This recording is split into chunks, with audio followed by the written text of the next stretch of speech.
So the book that will be the number one book that I am going to review. I have a lot to say about this goddamn book, I'm gonna be honest with you all. It is the international bestseller.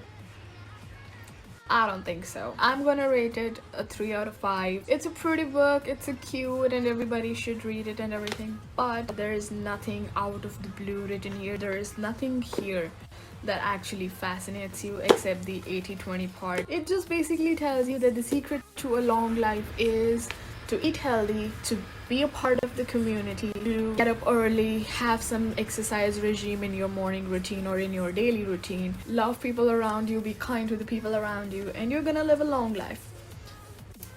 This is the synopsis of the entire book. It's a book of 174 pages and it contains interviews by various Japanese old people. Am I supposed to say old people? They are old people, so what? I don't mean to sound negative, and I know I sound negative, but there is literally nothing highlighting about in this book.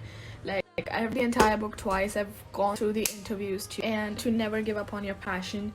Somebody told me to read this book to be sure about what I want to do in my life, but it does not actually say anything for that. It just has this diagram which specifies you what your profession is, what your vocation is, what your mission is, what your passion is. But for somebody who's feeling lost, especially during the time of the pandemic, they want to know what is going to be the good step, and they have their two options and they want to know what could be a good next step. This book will not justify it. It will just basically give you the definition of what a profession and what a mission is. It just tells me that YouTube is my passion because it's something that I'm good at and it is something that I love. So it's just my passion, and that is something that I already knew. Since the time I actually started YouTube, I knew that YouTube is my passion. It just tells you something that you already know.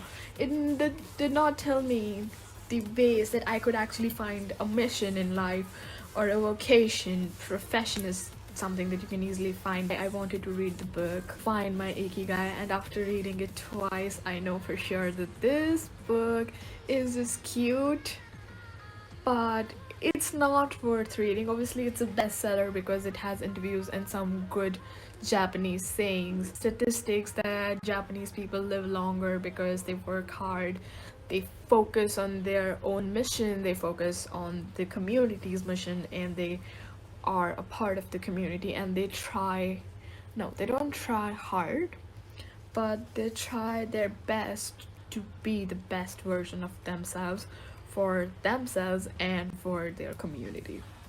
And that is something that everybody knows. They're not able to get there yet.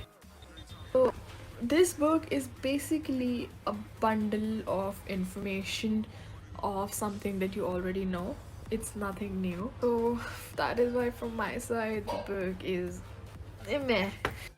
I didn't love it, I didn't hate it, that's why I give it a 3. It's beautiful to have on your bookshelf, and I'm pretty sure many people have read it. But if you're thinking about reading it now, I would probably ask you to save your money, and that I would probably give you more suggestions on what to read instead of this, because this book is not worth reading. You could find a good YouTube video or a podcast which will tell you more points than what has been said in this book. I'm not hating it, I'm being clear. There's another disclaimer here, I will display it here.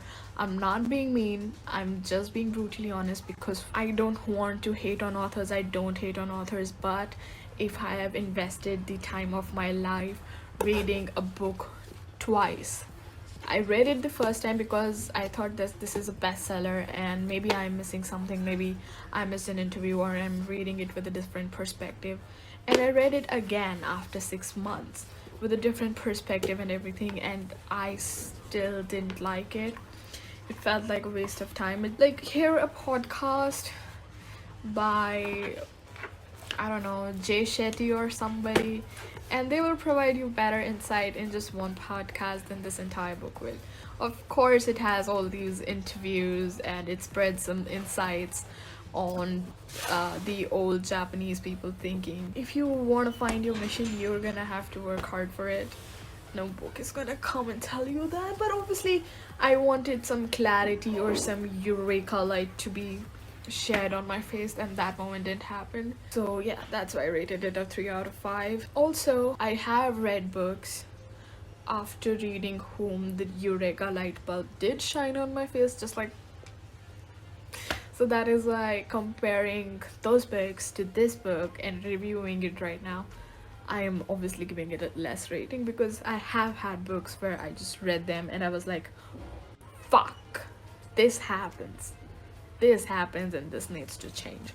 So if I have had my eureka moment with a book and not with a certain book, I'm obviously going to give it a less rating, no matter how much of an international bestseller it is. For me, it just looks pretty because there are cherry blossoms, but that's about it. So this was my book review for Ikigai. I am not trying to hate, I'm just being brutally honest, because this is what my channel and my book reviews are all about. I try to be authentic, I try to be honest, I try to be brutally honest, and hope that somebody does not mind the honesty I present, because this is my chance to be truthful to myself and to the community, that is the YouTube community. So that's about it. I don't know how to do outros. Hope you have a nice day, happy holiday, goodbye.